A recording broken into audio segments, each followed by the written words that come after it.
Hi. Okay, the settings are 2800 white balance, f2.5, 148, ISO 850. On the right, that's a tungsten, and on the left, that's some other weird thing.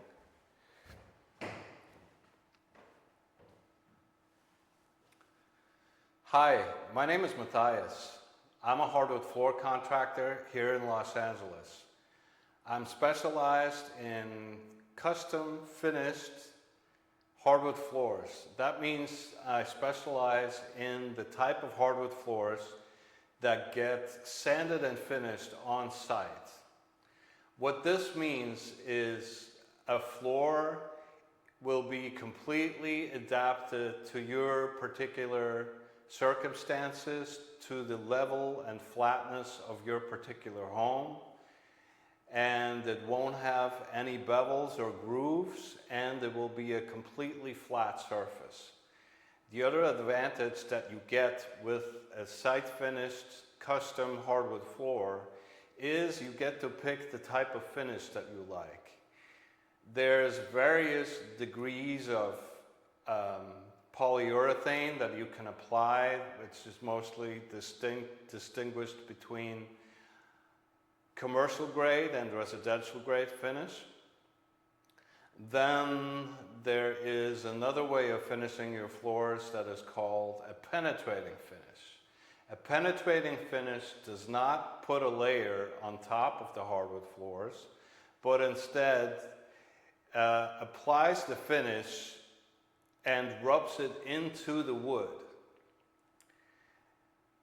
So the difference between these two finishes is one is a layered finish and the other one is a penetrating finish. Now,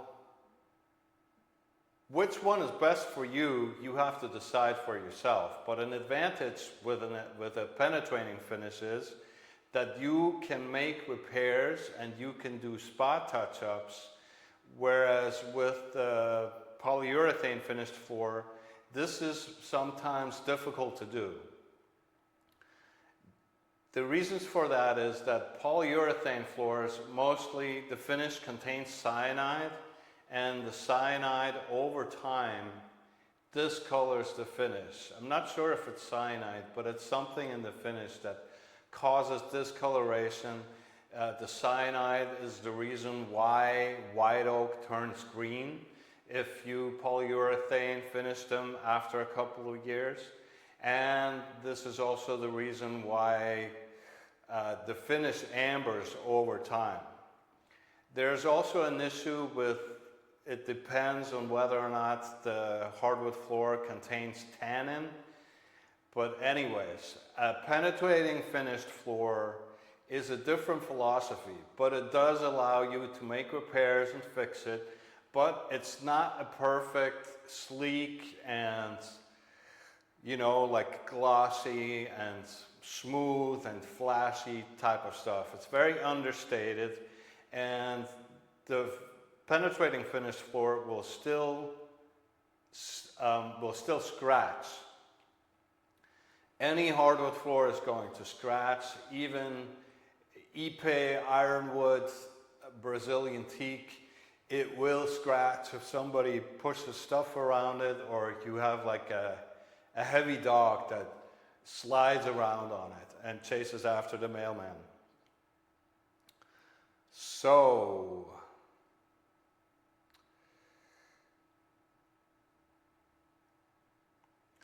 anyways, either one of these two can work for your home.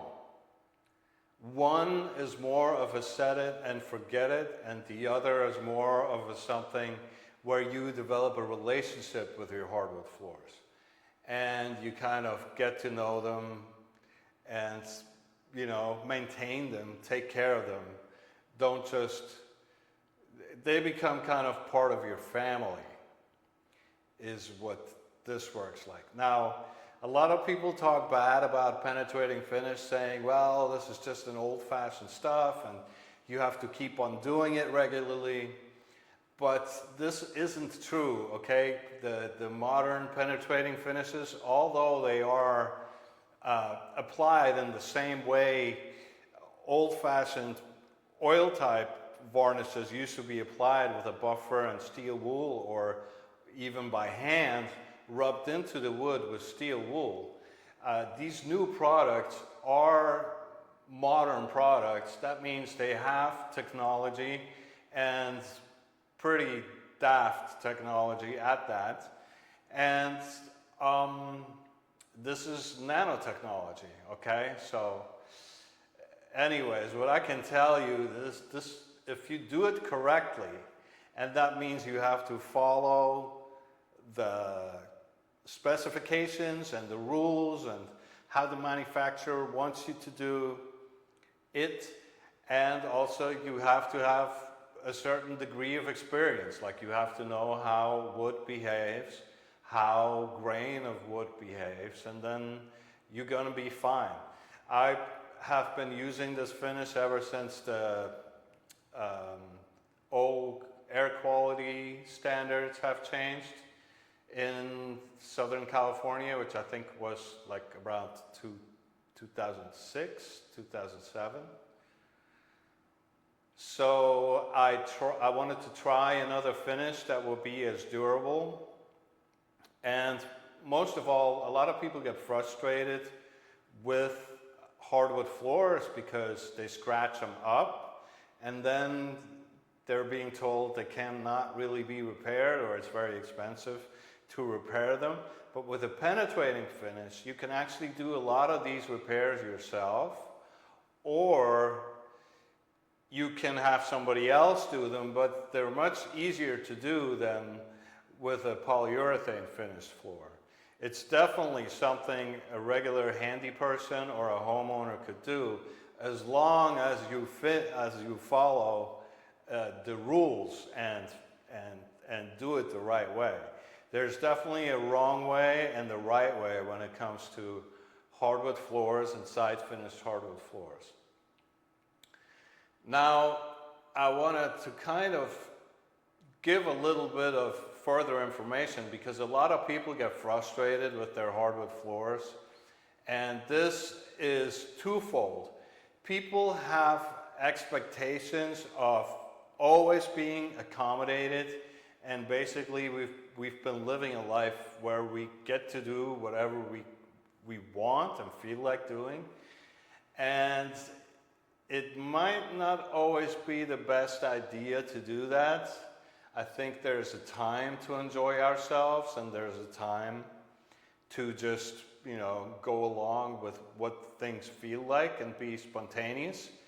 But there's certain things that are going to respond a lot better if they're being treated and approached with some degree of discipline, and also with some degree of good old common sense and care.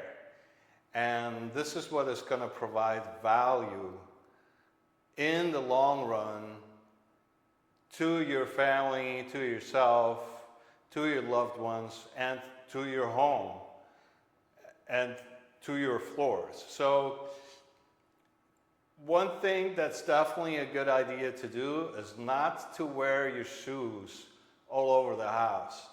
This used to be kind of a normal thing to do, and people in Japan still do it. They don't wear their outdoor shoes indoors. The Japanese even change their shoes in their cars so they don't get dirty. But it's okay if they get dirty, but with a hardwood floor, if it gets dirty, the dirt then stays on top of the hardwood floor, and then you walk around on that dirt, and if you wear shoes, you're going to start working that dirt into your hardwood floor. Depending on what kind of a hardwood floor it is, if it's oak and you have a lot of soft grain, this dirt is all going to end up in the soft grain, and that's what makes it look kind of dirty and old and worn. So consider taking your shoes off or at least get used to wiping your shoes before you enter the house. And then obviously, and this is probably the most important thing, okay? So this work, and I don't know if you can tell, but I'm still very much involved in the operations of sanding and finishing hardwood floors. And I've been doing this for close to 30 years, 25 years. I love this work because it just looks awesome, and people are so happy when I'm done, and people are happy 10 years after, 15 years after. I have friends of mine, we became friends, clients, and they have floors that I worked on that they've had for a dozen, 15, 20 years, and they're still super stoked about them, and I haven't even had to do any work on them. But, you know, some people are more responsible than other people. A hardwood floor is something that is not made out of plastic. So it has a lot of character. It is very authentic. It has a history. It's